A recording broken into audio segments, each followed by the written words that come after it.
अस्सलाम वालेकुम दोस्तों, कैसे हैं आप लोग। उम्मीद करते हैं खैरियत से होंगी।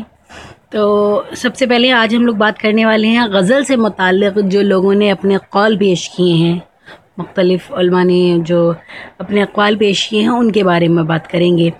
तो जैसे कि एग्ज़ाम में आता भी बहुत है कि ये क़ौल किसका है, ये क़ौल किसका है। रशीद अहमद सिद्दीक़ी ने और आला अहमद सरूर ने, हाली ने, रशीद अहमद सिद्दीक़ी ने, जिन्होंने अपने अपने कौल गज़ल से मुताल्लिक़ पेश किए हैं, आज हम उनके बारे में बात करेंगे।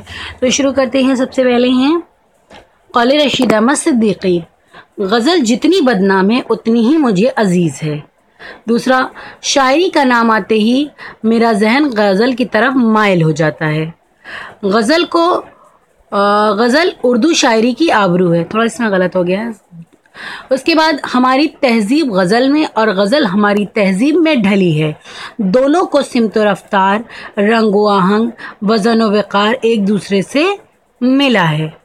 मुग़लिया हुकूमत ने हमें 3 चीज़ें दी, ताजमहल, उर्दू और मिर्ज़ा गालिब। ये भी आया था एग्ज़ाम में, मैंने देखा है खुद। उसके बाद है शायर की ज़ुबान से आलिम बेखुदी में एक तराना निकल कर आता है जो सामिया के दिमाग तक पहुंचकर हमको वारिफ़ित्ने हस्ती कर देता है। उसके बाद है हाली माजी के, अकबर हाल के और इकबाल मुस्तक़बिल के शायर करार दिए जा सकते हैं। इसके बाद आता है कौले कलीमुद्दीन अहमद। इन्होंने क्या कहा है, देखिए, गज़ल नीम वहशी सिन्फ़ शायरी है और उर्दू में तनक़ीद का वजूद फ़र्ज़ी है।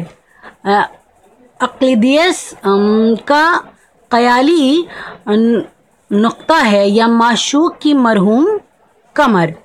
हाली की अहमियत तारीख़ी है, शायर की हैसियत से भी और नक़्क़ाद की हैसियत से भी, और ये अहमियत हमेशा बाक़ी रहेगी। हाली के बारे में इन्होंने कहा है, किसी शायर के बारे में भी कहा गया है क्योंकि वो गज़ल से मुताल्लिक़ लिखते हैं इसलिए, ठीक है। उसके बाद है ख़यालात माखूज़, वाक़फ़ियत महदूद, नज़र सतह, फ़हम इदराक मामूली, गौर व फ़िक्र नाकाफ़ी, तमीज़ अदना, दिमाग व शख्सियत औसत। मौलाना हाली के मुताल्लिक़ ये बात किसने कही?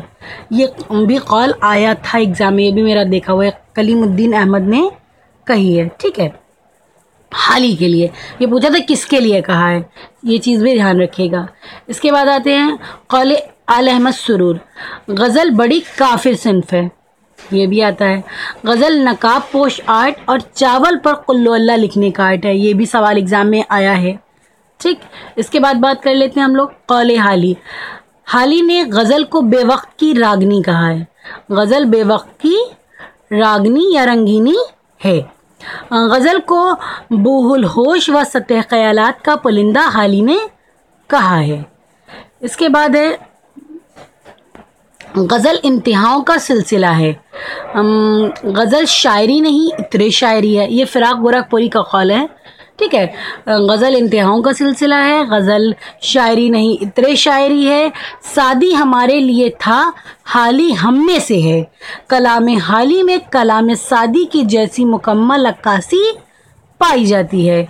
अगर तमाम फ़नून लतीफ़ा एहसासात हयात व कायनात का इत्र है तो गज़ल उस इत्र का इत्र है। ये भी फ़िराक ने कहा है। हिंदुस्तान में मीर अपने वक्त के सबसे बड़े हिंदुस्तानी, सबसे बड़े इंसान और सबसे बड़े शायर थे। गज़ल मुख्तलिफ फूलों की माला है। ये भी एग्ज़ाम में आया है। मीर के गम में ज़ख्म ही मरहम बन जाता है। मीर के गम में ज़ख्म ही मरहम बन जाता है। ये भी कौल फ़िराक का है। बहुत बहुत शुक्रिया। इन सब कौल को जितना हो सके याद कर लीजिए। वैसे बहुत आसान है, मुश्किल कुछ भी नहीं था इसमें, और नोट कर लीजिए फ़ौरन अपने पास क्योंकि एग्ज़ाम में आएगा। इनमें से एक आध तो आएगा क्योंकि ये सब पुराने आ चुके हैं तो कुछ ना कुछ तो रिपीट करता ही रहता है, ठीक है। तो नेक्स्ट वीडियो का जल्दी से बस इंतज़ार करते रहिए, आने वाली ही है। खुदा हाफ़िज़।